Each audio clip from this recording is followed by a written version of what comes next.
Alors, ce problème de la construction de la famille qui a eu un rôle très important, dans le capitalisme, a pris quand même un siècle et demi. E essa construção demorou entre século e meio. Donc on voit comment il y a des dispositifs spécifiques de production de la subjectivité. A gente vê como há modos específicos de produção de subjetividade. La subjectivité ne vient pas directement de l'économie, comme dit certains types de marxisme. A subjetividade não vem direto da economia como sustentaria um certo tipo de marxismo. La subjectivité est construite en fonction de l'économie, mais elle a des dispositifs spécifiques. A subjetividade, embora construída em função da economia, ela se sustenta em dispositivos específicos. Voilà, donc c'est une nouveauté fondamentale par rapport au marxisme classique, c'est une nouveauté fondamentale par rapport au marxisme, cette façon de penser le rapport entre économie et subjectivité. Então, essa maneira de pensar a relação entre economia e subjetividade é uma novidade em relação ao marxismo clássico. Alors, le problème, c'est effectivement qu'il y a, pour que le capitalisme puisse fonctionner, il faut qu'il y ait une certaine correspondance entre le flux économique et le flux de la subjectivité. Para que o capitalismo possa funcionar, é preciso que haja uma certa correspondência entre os fluxos de subjetividade e os fluxos econômicos. Ce qui se passe avec le néolibéralisme, c'est une disjonction entre ces deux moments. Mas no neoliberalismo há uma disjunção entre esses dois componentes. Une disjonction qui est là depuis le début, mais qui a été approfondie et accélérée par la crise économique. É uma disjunção que havia desde o início do neoliberalismo, mas que foi se aprofundando ao longo do tempo, até a crise, com a crise. Pour le dire de façon différente, on peut prendre par exemple l'exemple ici du Brésil et l'exemple de l'Europe, et on voit comment il y a disjonction entre ces deux flux. C'est quoi? On peut prendre l'exemple du Brésil et de l'Europe et on voit comment ces deux flux sont disjonctés. Ele vai usar o exemplo do Brasil e da Europa para mostrar como esses fluxos vão em direções diferentes. Au Brésil, il y a une rupture de cette conjonction entre flux et subjectivité qui est due au refus des gens qui sont exprimés par exemple dans les mouvements de l'année dernière. Então, no Brasil, a ruptura entre os fluxos de subjetividade e os fluxos econômicos se deu principalmente a partir das jornadas de junho do ano passado. É um exemplo. Tandis qu'en Europe, c'est un peu différent, mais là aussi il y a une disjonction. Les politiques d'austérité ou la crise économique a causé cette rupture entre les flux économiques et les flux de subjectivité. E na Europa foi devido a certas políticas de austeridade que se deu essa disjunção. Donc on peut voir une disjonction dans une situation comme au Brésil où il y a une croissance économique, mais on peut voir une disjonction aussi à l'Europe où il y a une crise économique. Então, a disjunção se deu nos dois lugares, embora no Brasil tivesse uma espécie de crescimento econômico e na Europa uma crise econômica grave. Et donc, les livres fondamentalement traitent cette question de la production de subjectivité. Fondamentalement, il est tout organisé autour de cette question de la production de subjectivité. Et ici, il y a un autre concept important qui, à mon avis, a été introduit toujours dans les années 60-70 qu'il faut réutiliser pour comprendre ce qui est en train de se passer. Tem outro conceito que vem dos anos 60, 70, que é preciso reativar para compreender o contexto contemporâneo. Et c'est le concept d'antiproduction. O conceito de antiprodução. Donc ça, c'est un concept qui a été introduit par Deleuze et Guattari, mais c'est très important parce qu'ici, il détermine une rupture avec le marxisme.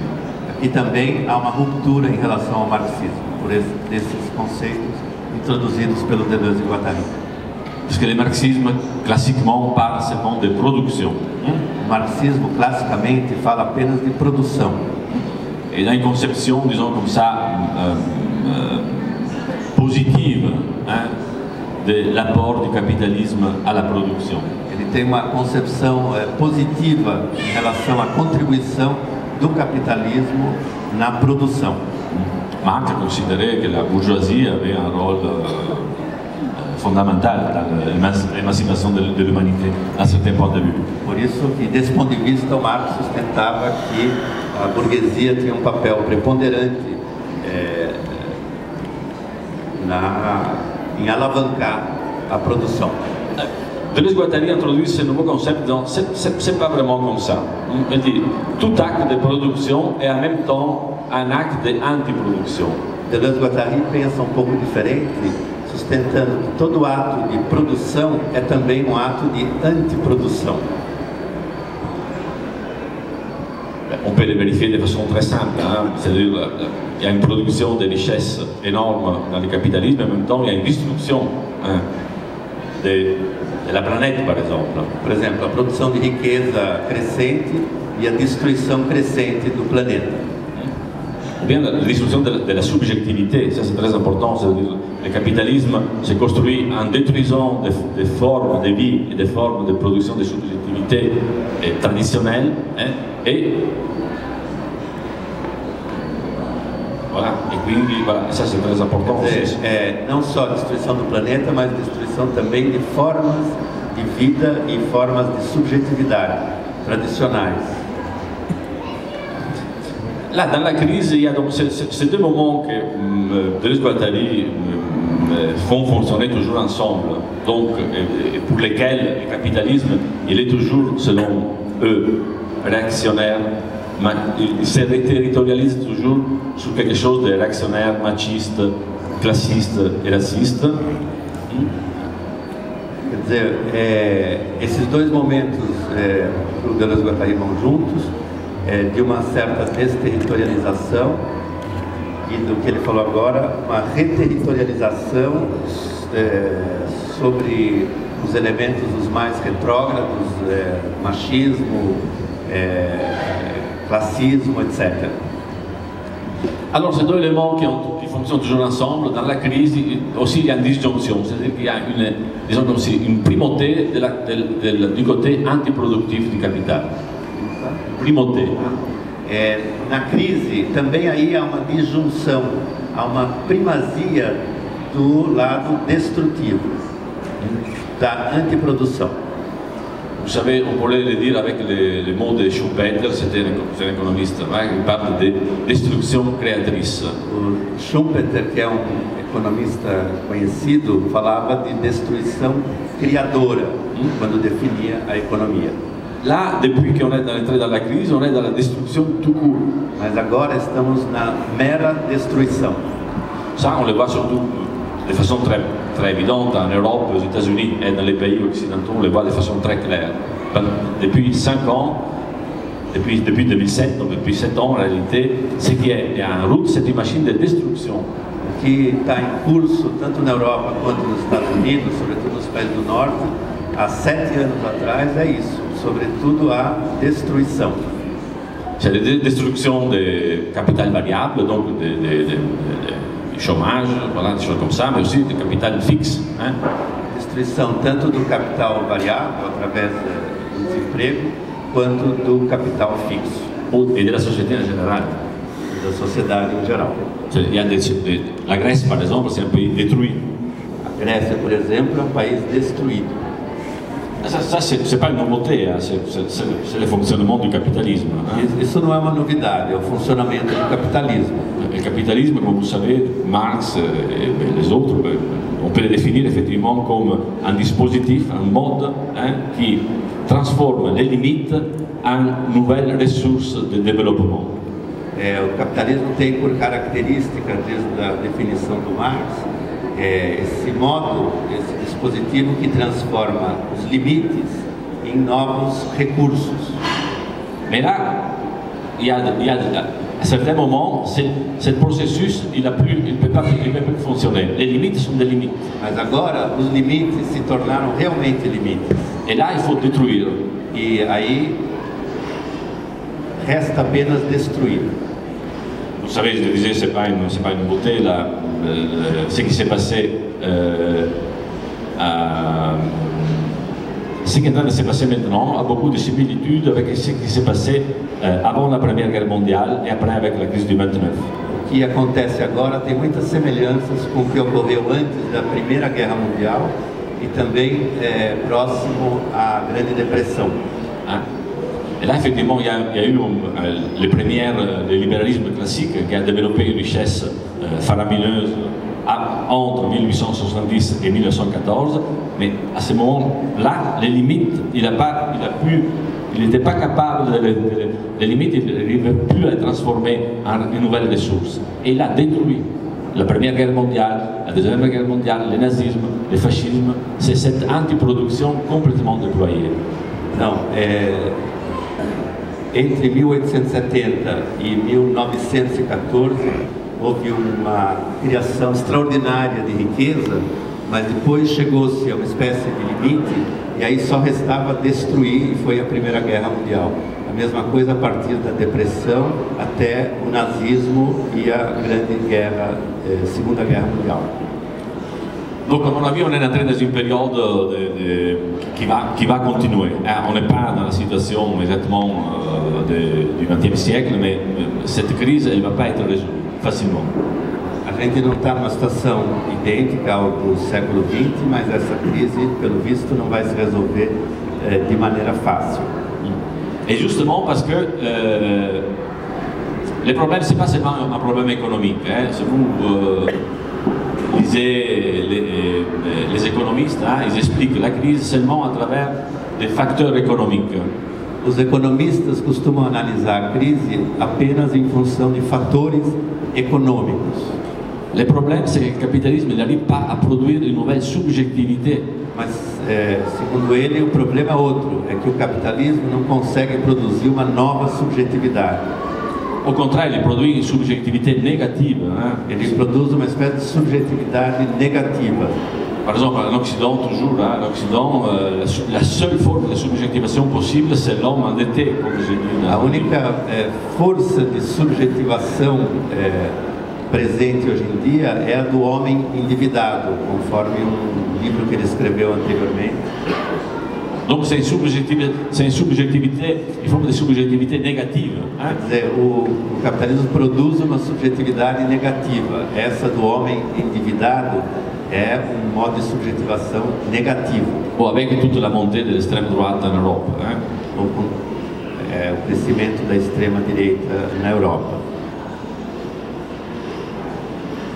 Et moi je ne connais pas très bien le Brésil, mais je pense que aussi ce qui s'est passé au Brésil, ce qui s'est passé en Turquie, c'est vraiment là aussi il y a une impossibilité de la subjectivité de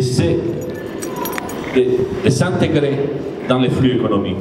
Então, ele não conhece muito bem o Brasil, mas ele não seulement économique. Um livro famoso, recentemente lançado também nos Estados Unidos, do Thomas Piketty, tem uma explicação exclusivamente econômica para a crise.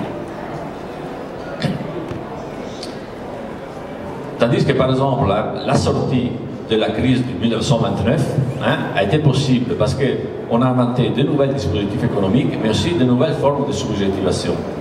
A saída da crise de 29 só foi possível não só porque inventaram novos dispositivos econômicos, mas também novos dispositivos subjetivos.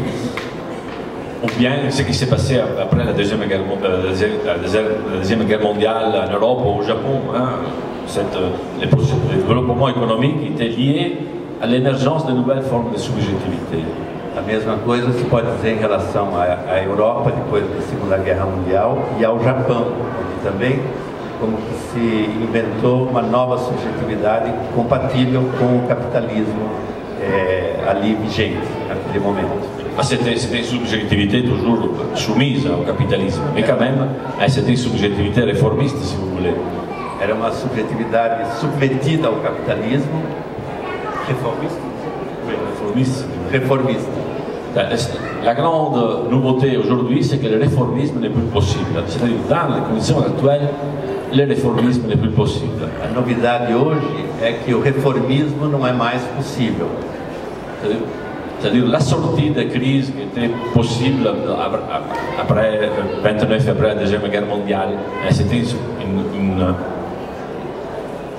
C'était une politique, si vous voulez, progressiste, réformiste, qui d'un côté bloquait et limitait le pouvoir de la finance, et de l'autre côté donnait la possibilité, par exemple, au mouvement ouvrier, d'avoir son rôle politique dans la société. A saída da crise depois da depressão de 29 foi uma espécie de política progressista ou reformista. De um lado, bloqueava o poder excessivo das finanças e, por outro lado, abria o caminho para a presença dos movimentos operários. C'est toujours dans la logique réformiste. Isso tudo é uma lógica reformista. Aujourd'hui, ces deux choses ne sont pas possibles. D'un côté, parce qu'on ne peut pas toucher la finance. Essas duas coisas hoje são impossíveis, porque hoje em dia é impossível mexer com as finanças. La finance, aujourd'hui, elle a intégré, elle a reconfiguré complètement la société. As finanças reconfiguraram completamente a sociedade. Si, après 29, on pouvait encore toucher la finance, parce qu'il y avait encore une séparation relative entre capital industriel e capital financier. Se em 29 ainda dava para regular um pouco as finanças, porque havia uma separação entre o capital industrial e o capital financeiro, hoje isso é impossível. Si on touche la finance, on détruit le capitalisme. Se mexer nas finanças, se destrói o capitalismo. D'ailleurs, si vous avez remarqué, après 2007, ils ont réformé tous les secteurs, sauf la finance. Desde a crise de 2007, se reformaram vários setores, mas não se mexeu em nada nas finanças. Et la production de subjectivité, effectivement, il n'y a pas la capacité de proposer un modèle, même réformiste, de nouvelles formations de production de subjectivité. Não tem como propor um novo modelo reformista de produção de subjetividade nesse momento. Donc ça, à mon avis, c'est l'origine de la crise. Mais ce double, cette conjonction, cette double articulation entre économie et production de subjectivité concerne aussi la résistance à ce processus. Je répète. Oui, non, Non, je dis que ce que je viens de dire, cet agencement nécessaire entre flux économique, flux de communication, flux social et subjectivité, concerne aussi la possibilité de définir une nouvelle forme de résistance. Essa conjunção entre fluxo econômico e produção de subjetividade não diz respeito apenas ao capitalismo, mas às formas de resistência pensáveis nesse contexto. Et ici, la chose est encore plus compliquée parce qu'il s'agit de penser une nouvelle forme d'institution, une nouvelle forme d'organisation, une nouvelle forme d'une macro-politique qui puisse s'opposer à ce qui est en train de se passer. Então aqui fica mais complicado porque é preciso repensar novas instituições ou novos modos de organização a nível macro-político que pudessem constituir uma resistência diante desse capitalismo. Qui puisse rompre cette asymétrie énorme qu'il y a aujourd'hui dans le monde entre le pouvoir du capital et les dominés. Il y a une asymétrie incroyable. Que pudessem, essas formas de resistência, então, a serem pensadas, que pudessem romper essa assimetria abissal entre o poder do capital e daqueles que estão submetidos a ele. Cette asymétrie s'est approfondie pendant la crise. Et ce n'est pas restreinte, elle s'est encore élargie. Essa assimetria só cresceu a partir da crise, se ampliou. Et cette asymétrie, ça va être l'origine, je pense, d'une nouvelle possible. Craquement. Essa assimetria, segundo ele, vai estar na origem de novos possíveis desmoronamentos.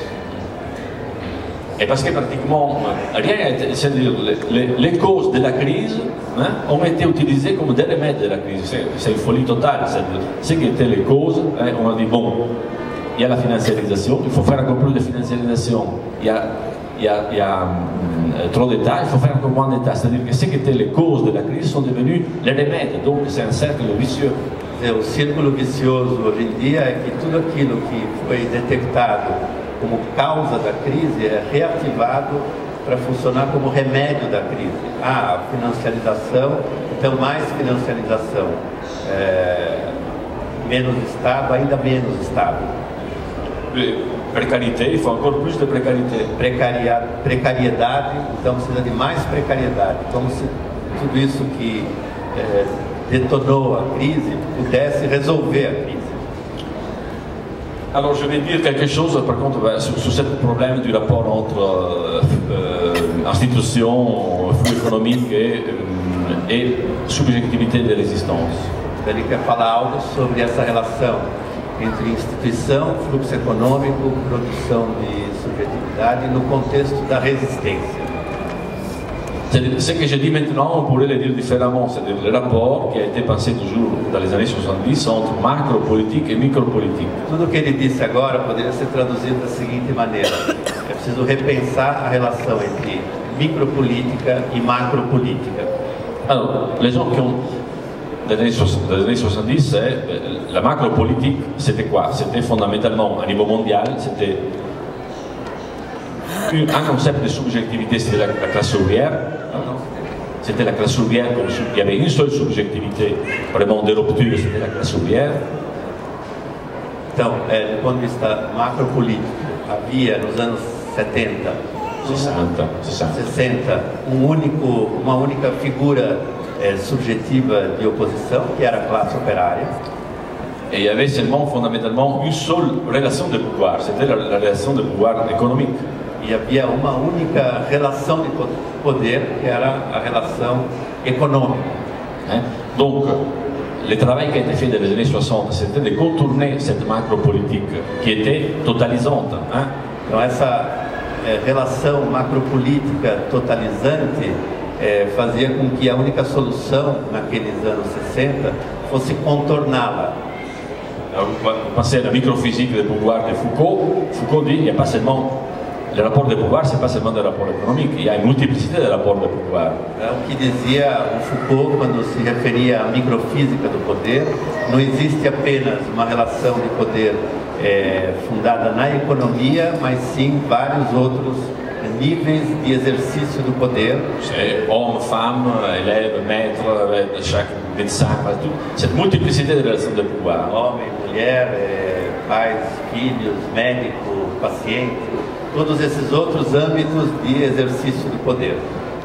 De l'autre côté, Deleuze-Guattari introduit le concept de micropolitique aussi qui va dans le même sens.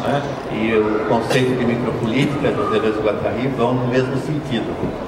Il n'y a pas seulement une subjectivité, la subjectivité ouvrière, il y a une multiplicité de production de subjectivité dans la société. Por exemplo, não existe apenas uma subjetividade operária, mas existem múltiplas subjetividades no tecido social.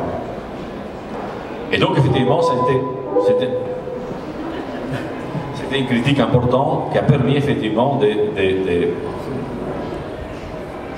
de dépasser ce concept de macropolitique qu'on avait hérité fondamentalement de la révolution léniniste. Então, era uma crítica importante e que permitia ultrapassar o enquadre que foi herdado desde a Revolução Russa. Donc maintenant, je pense qu'on a un peu le problème inverse. A gente agora está como que num problema inverso. Qu'on n'a plus la capacité de déterminer à niveau macro-politique des rapports de pouvoir qui permettent de casser cette asymétrie. Já não temos modos de pensar como quebrar essas relações macroeconômicas.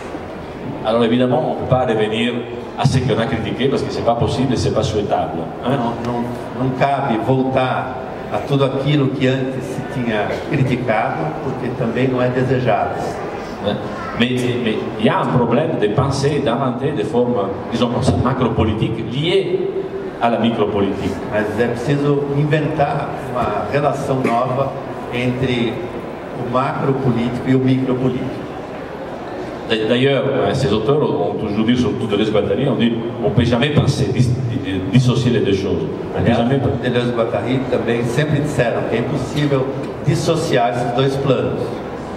D'ailleurs, la dissociation qu'on voit en œuvre depuis longtemps, elle est en train de faire, comment dire, le développement de la micropolitique qu'on a vu pendant des années, il est en train de s'épuiser à cause effectivement de ce manque de rapport de force.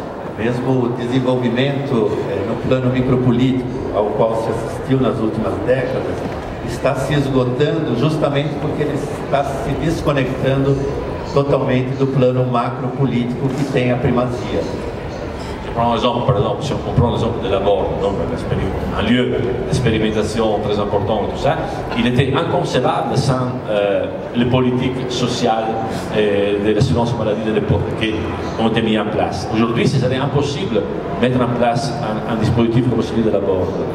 Por exemplo, a clínica psiquiátrica de Laborde, que foi fundada em 1953, seria impensável hoje, porque naquele momento ela contou com o apoio de todo um certo sistema de financiamento da saúde que dizia respeito ao macropolítico.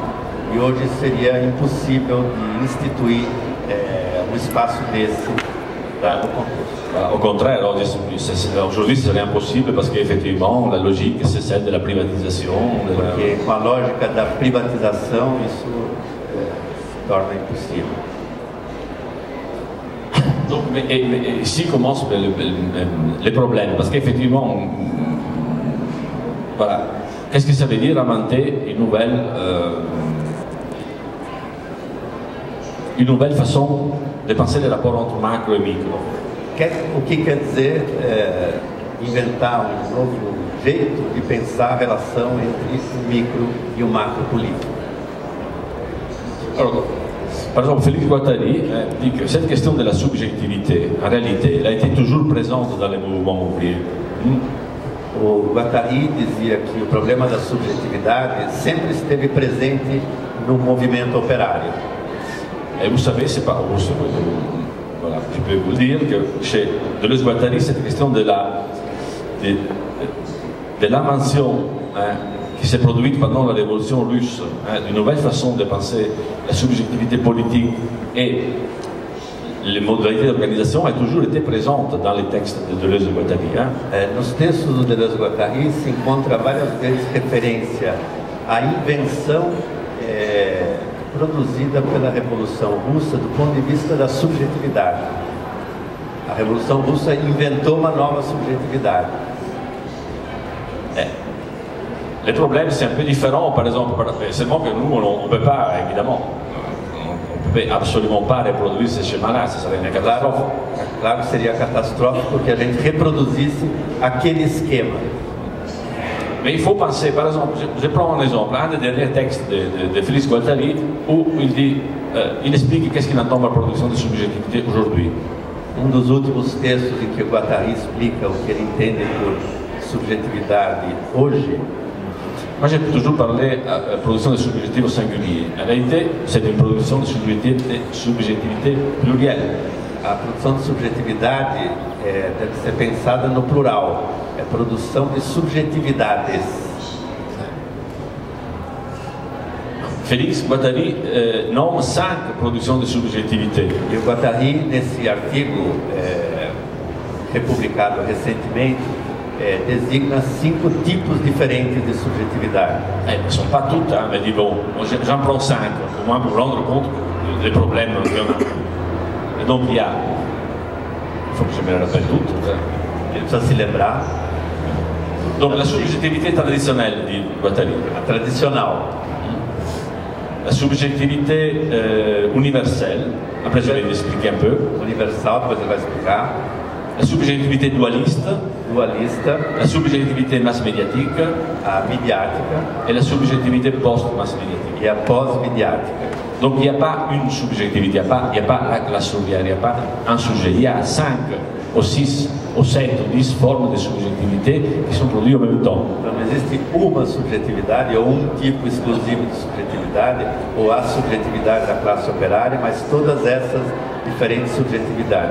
Mais le problème, c'est comment, à l'intérieur de cette multiplicité, trouver un dispositif qui puisse permettre de ne pas subir de ne pas continuer à subir comme on est en train de continuer depuis, comme on subit depuis longtemps, l'initiative néolibérale.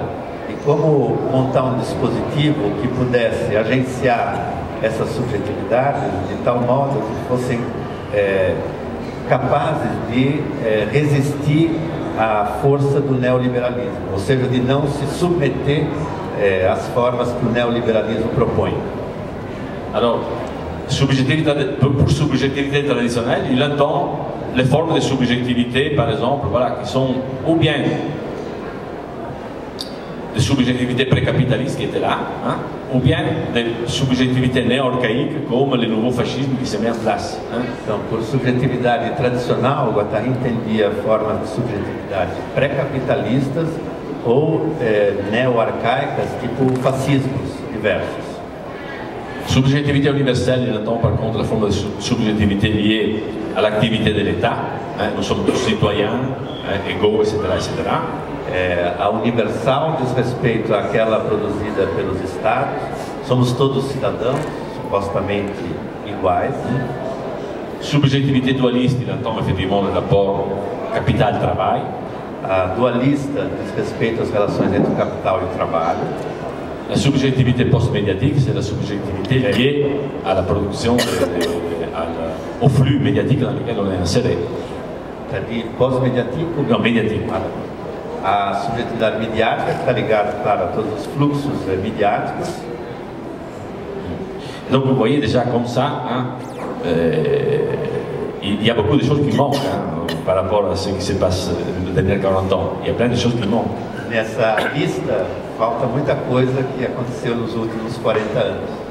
Parce qu'on ne peut pas, par exemple, par rapport à l'économie, on ne peut pas réduire, on ne peut pas parler seulement de relação capital-trabalho. Por exemplo, na economia, não dá para falar apenas da relação capital-trabalho. Parce qu'il y a la précarisation, il y a 1000 modalités de subjectives d'être à l'intérieur de l'activité. Porque há vários modos subjetivos de estar nessas relações econômicas, vários tipos de precarização, tipos de endividamento, etc. Mais disons comme ça peut être utile pour comprendre les problèmes qu'on a, selon moi. Mas apesar disso, isso pode ser útil para compreender o problema que a gente tem hoje em dia. Et là, il faut une rupture, il faut, et ça c'est l'autre thématique à mon avis importante dans Deleuze e Guattari, c'est introduire ce concept de rupture politique. E é preciso pensar o que é uma ruptura política. Rupture politique qui est toujours faite à partir a été pensée toujours par rapport à partir de cette rupture léniniste, mais il la prend seulement comme forme, pas comme contenu. Quer dizer, o grande modelo que se tem é da ruptura leninista, mas isso é mais uma forma a ser pensada que hoje em dia deveria ser retomada do ponto de vista do conteúdo. Não é retomada igual, é repensada. Et donc, par rapport à ça, donc, comme je vous ai dit tout à l'heure, il faut que les effets économiques marchent ensemble avec les affects. É preciso que os efeitos econômicos andem junto com os afetos subjetivos. Mais le problème, c'est effectivement à partir. C'est quoi fondamentalement le problème? Prenons l'exemple, par exemple, des mouvements politiques comme ils se sont passés au Brésil l'année dernière. Vamos pensar a partir dos movimentos políticos ocorridos no Brasil desde o ano passado. Je l'ai dit de façon théorique et après je l'ai dit de façon plus politique. Ele vai começar de um modo mais teórico, depois de maneira mais política, pragmática. J'ai dit tout à l'heure que le rapport doit être un rapport entre économie et désir. Como ele disse há pouco, o que importa é a relação entre economia e desejo. Économie et subjectivité. Economia e subjetividade. Mais ce désir chez Deleuze-Guattari, par exemple, il n'est pas spontanéité, il n'existe pas Mas o desejo em de façon naturelle. Deleuze e Guattari não é espontaneísta, ele não é natural. Mais il faut le construire. O desejo deve ser construído. Même la chose un peu plus compliquée. En même temps, il est donné, et en même temps, il faut le construire. Ao mesmo tempo, Yes. ao mesmo tempo, o desejo ao mesmo tempo é dado e deve ser construído. Está dado e deve ser construído simultaneamente. Alors, si on prend l'exemple voilà, de la rupture qui a été déterminée par exemple l'année dernière au Brésil. Hein. Il y a un mouvement politique qui effectivement refuse certaines choses et dans cet refus ouvre des possibilités. Por exemplo, a partir pensando no movimento do ano passado, que recusa alguma coisa e ao mesmo tempo abre uma possibilidade. Mais ces possibilités, c'est seulement un début de quelque chose, c'est une entame. Essa possibilidade é apenas o início de alguma coisa. Il faut la construire. É preciso construí-la. La difficulté, c'est que c'est possible. Après, il va revenir sur la société pour la transformer. Quer dizer, se possível, é preciso que depois ele se rebata sobre a sociedade para transformá-la. Alors nous, qu'est-ce qu'on voit? On voit partout qu'il y a des explosions qui ouvrent des possibles, mais après, on ne sait pas comment faire revenir ces possibles de façon comment faire de nouvelles institutions à partir de ces possibles. A gente vê explosões locais por toda parte, que poderiam abrir possíveis, mas não se enxerga como é que esses possíveis poderiam voltar e marcar, inventar instituições ou inscrever-se nelas ou reformá-las. Ces ruptures sont fondamentales parce qu'elles touchent d'abord la subjectivité. Vous êtes participé à ce mouvement, la subjectivité effectivement changée. Essas rupturas são fundamentais porque quem participa dessas manifestações está marcado para sempre. Mais on a changé la subjectivité, mais pas la société. Les institutions sont telles quelles. Se modificou a subjetividade, mas não se modificou a sociedade. Et donc, c'est ce passage qui est compliqué à faire, mais qu'il faudrait commencer à penser. Essa passagem que é difícil de pensar. Donc voilà, cet argument, je les ai touchés un peu à partir de ce livre. Esses argumentos todos ele desenvolveu no livro. Mais surtout dans l'introduction, j'ai essayé de revenir sur les questions de la rupture politique, qu'est-ce que ça signifie. Sobretudo na introdução, onde ele trata desse assunto da ruptura política, como pensá-la, o que ela significa hoje. Mais je vois qu'il y a, de façon différente, on a les mêmes problèmes d'un côté et de l'autre de l'Atlantique. De maneiras diferentes, temos os mesmos problemas dos dois lados do Atlântico. Et donc, voilà, il faudra penser ensemble comment amorcer cette rapport entre macropolitique et micropolitique. E seria uma tarefa conjunta pensar como tramar esses dois níveis conjuntamente, do macro e do micropolítico. Voilà, por hora é isso. A gente pode conversar.